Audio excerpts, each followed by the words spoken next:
Getting proper mental health care can help you feel more like you. That's why Cerebral offers convenient access to online mental health services, including therapy and medication management. Cerebral's diverse clinician team can help with anxiety, insomnia, relationship issues, workplace stress, and more. You can schedule and communicate with your care team through Cerebral's mobile app and attend your sessions from the comfort of your own home. Get started with or without insurance. Plus, you can use your FSA or HSA. Start your first month for 50% off at Cerebral.com/ACAST. ACAST powers the world's best podcasts. Here's a show that we recommend.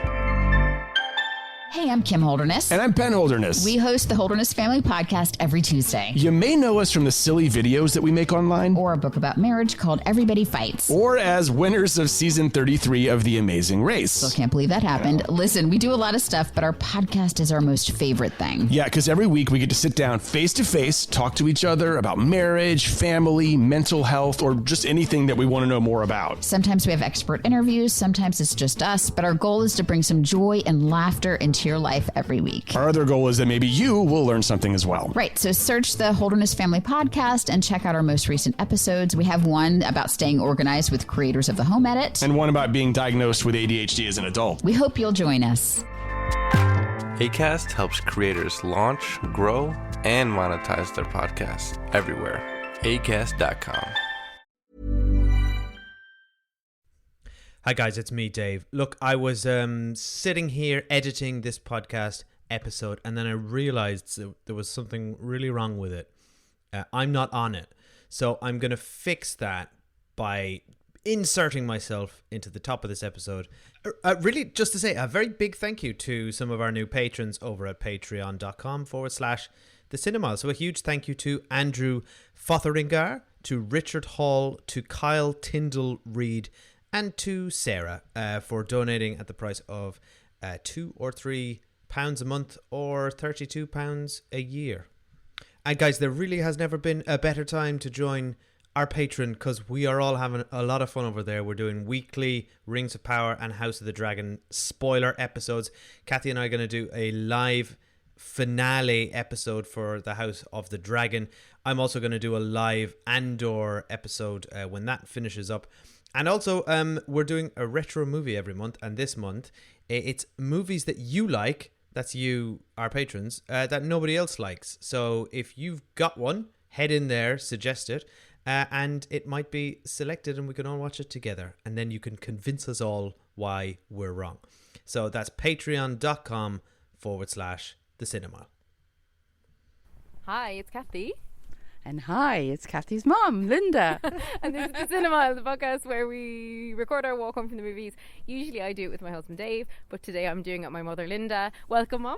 Yes, thank you. It's been a while. It's been a while. Mom used to be an extremely regular guest on the podcast, and then a little thing called a pandemic happened, and life happened. But she's been on our Patreon since, talking about For All Mankind, but she's not been on this one.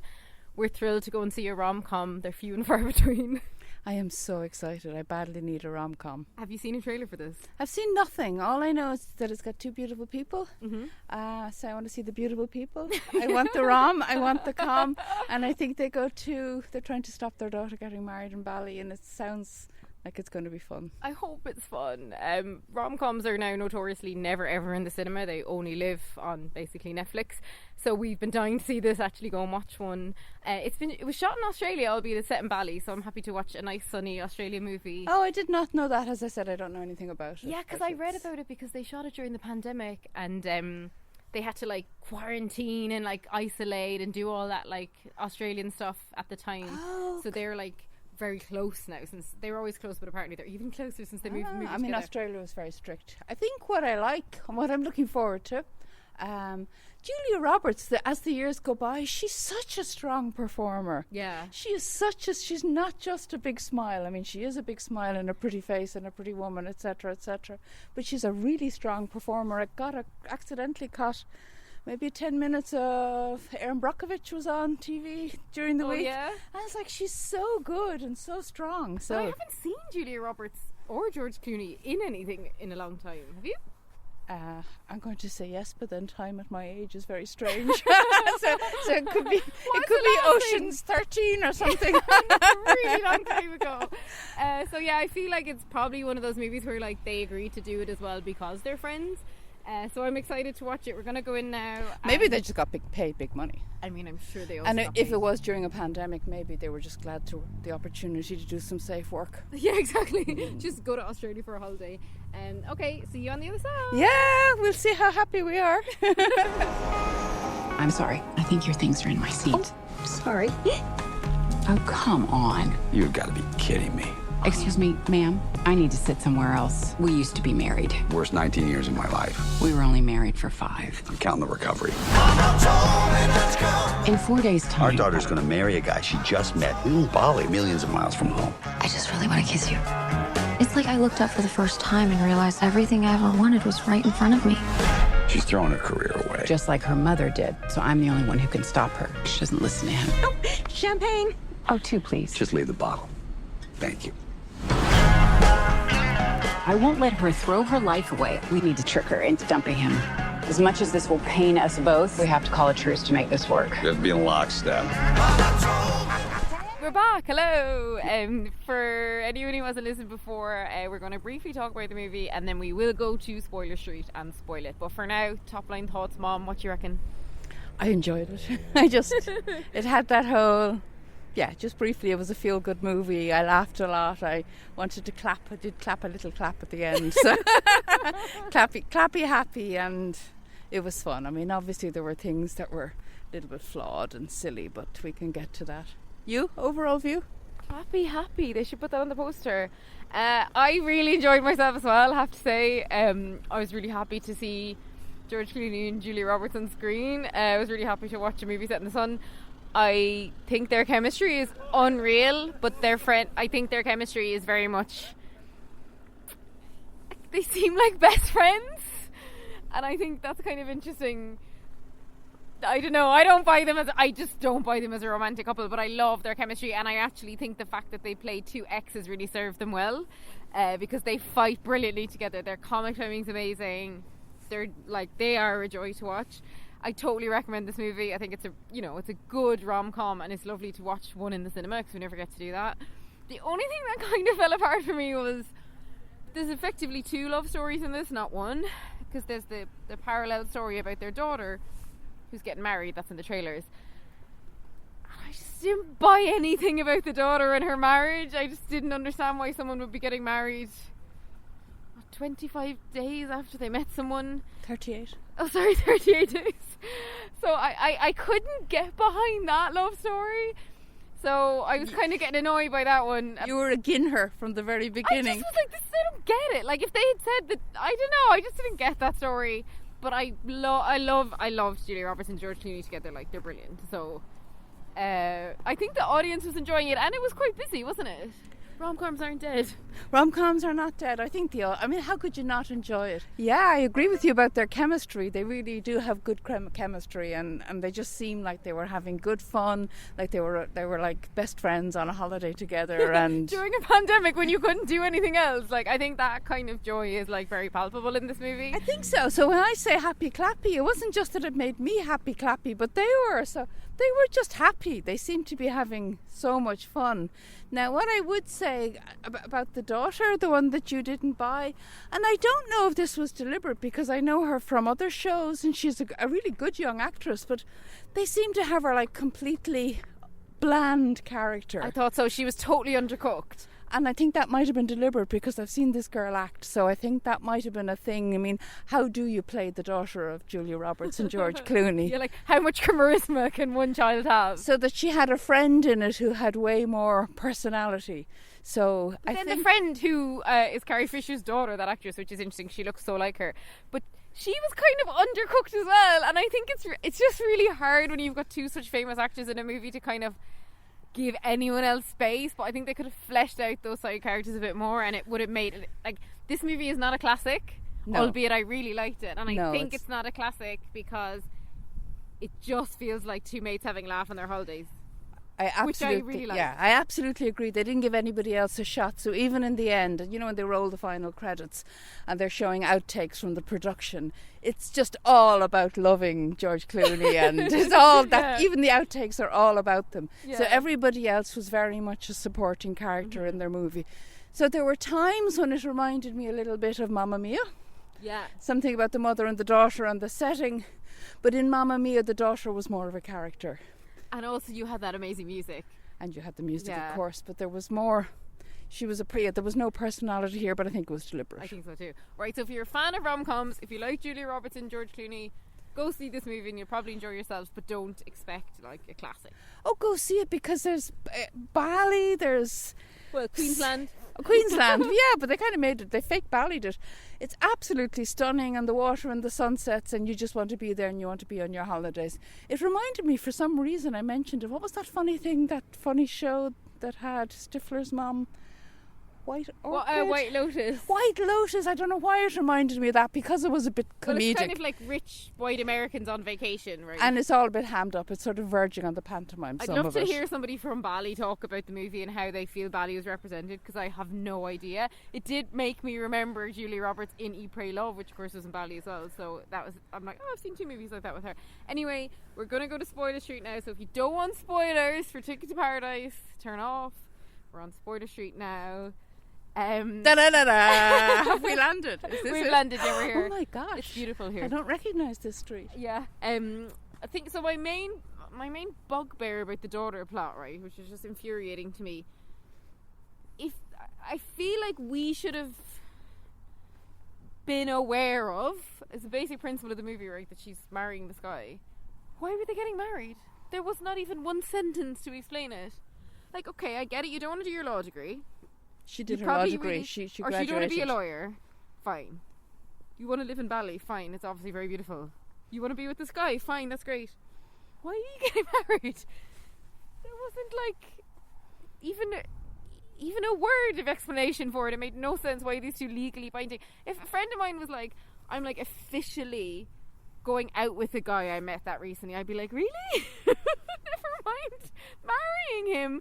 And while I love the idea of George Clooney and Julia Roberts like teaming up to break up the daughter, it didn't quite land, because the boyfriend was lovely, the daughter was fairly insipid, there was no conflict there, and they did what, 2 things to try and break them up? Like, they didn't quite live up to the premise of them trying to break up. Do you know what I mean? I do.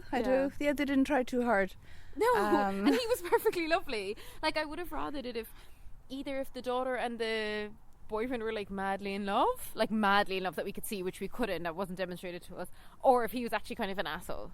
Do you know what I mean? Whereas he's just this really nice guy and she was very insipid, and I just didn't care if their marriage got broken up or not. Harsh. I was like, why are you entering into a legally binding thing? And then as I thought about it, I thought maybe it isn't legally binding, because it's quite tricky to get married in a country you're not resident in. So actually it could have all been ceremonial.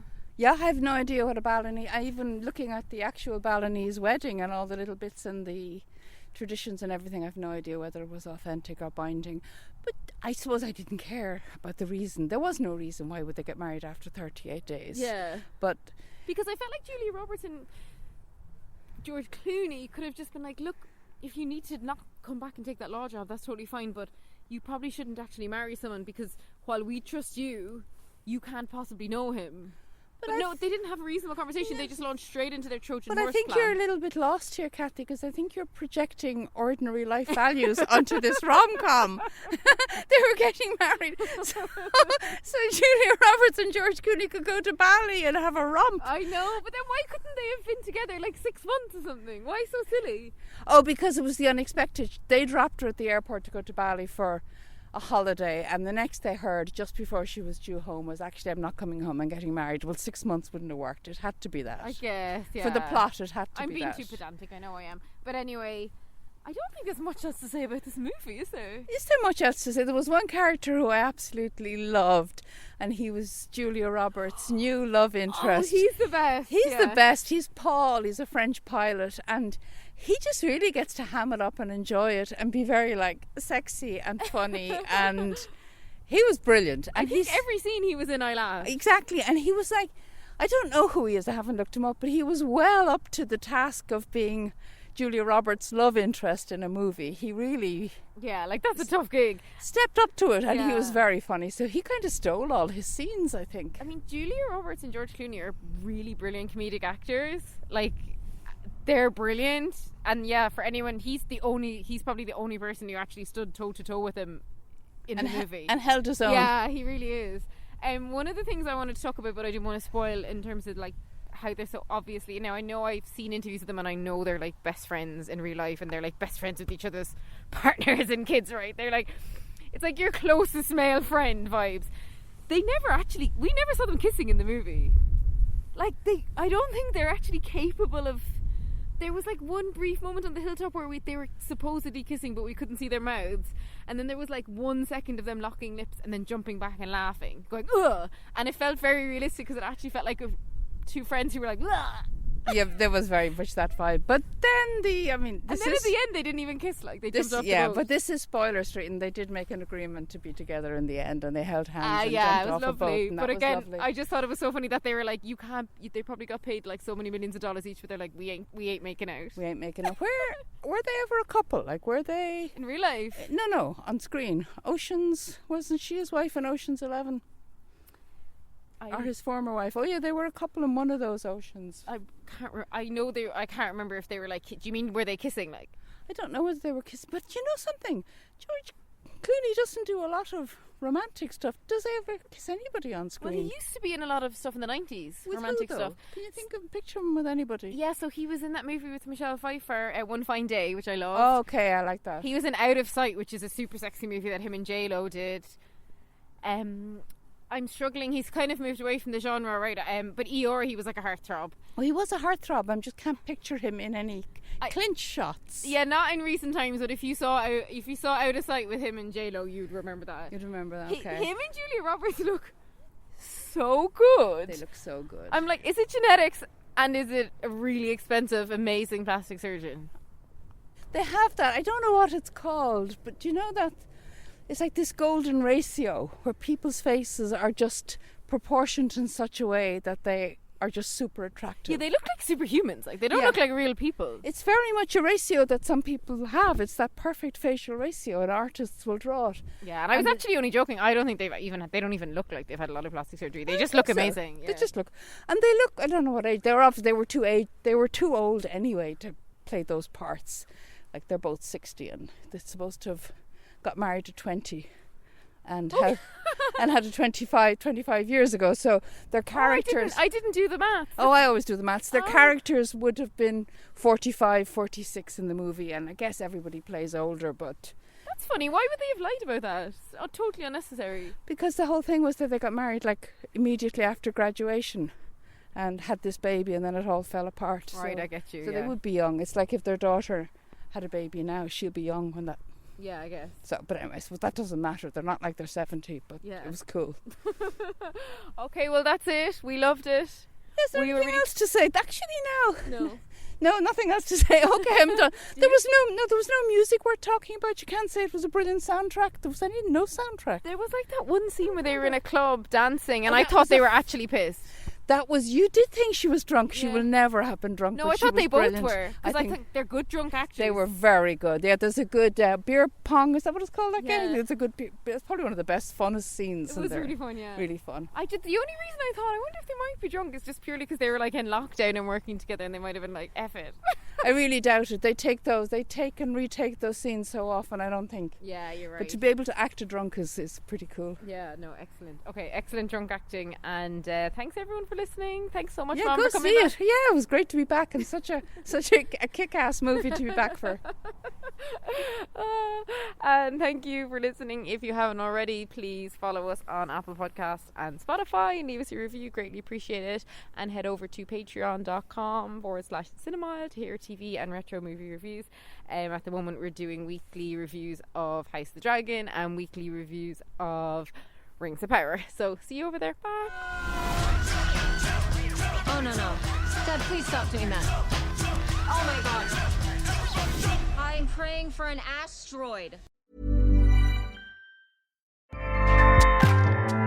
Acast powers the world's best podcasts. Here's a show that we recommend. I'm Jessie Cruikshank, and I've always been told I have a face for podcasting. So I launched a podcast. It's called Phone a Friend because each week I'll break down the biggest stories in pop culture. But when I have questions, I get to phone a friend. I'll phone a royal watcher to find out why Prince Harry is acting like a real housewife. I'll phone a tween to please explain Euphoria. And maybe I'll even phone a Backstreet Boy to find out if I still have a chance. I don't? Okay. New episodes drop every Thursday wherever you get your podcasts. Acast helps creators launch, grow, and monetize their podcasts everywhere. Acast.com.